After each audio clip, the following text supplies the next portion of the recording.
Is there a specific part y'all made that you regret making? You think of one? I didn't see that question, so I'm not prepared at all.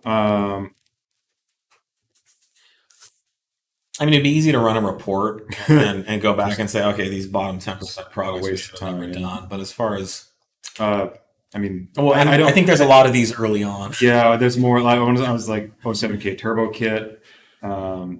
We didn't technically make. We didn't technically release that ever. It was a lot of work and a lot of design time that went into it. So I would say, remember those high output AN exhaust manifolds we did, and like all of them cracked. All of the fabricated ones. Yeah, the Weldell ones. Yeah, so this was back in like 2005. We made some Weldell exhaust manifolds for the AN, and we made one and we threw it on a car and we tested it and it was fine. And then we sold like hundreds of them and we couldn't even make enough them. Yeah. Well, the problem is that every factory one was cracked and falling apart as well. Yeah, the factory ones weren't holding up either. So the i5s, like if you ever, like back in the day, if you ever heard an i5 coming, it was usually by its tick coming in first, and then you start hearing the motor. But all of these cracked, and then we ended up repairing them, and we finally figured out a way to fix them so that after the second or third time we repaired them. Oh man, we were welding them, machining them, heat treating them. We were doing all kinds. And then it created a lot of animosity with the customers, rightfully so. Yeah.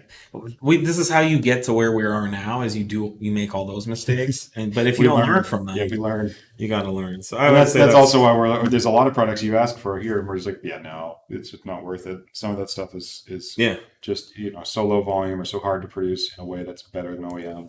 I think early on there was this kind of Pollyannish idea that like, it'll be fine. I mean, we used to always joke, it'll be fine, and you're just not realistic about all the things that can go.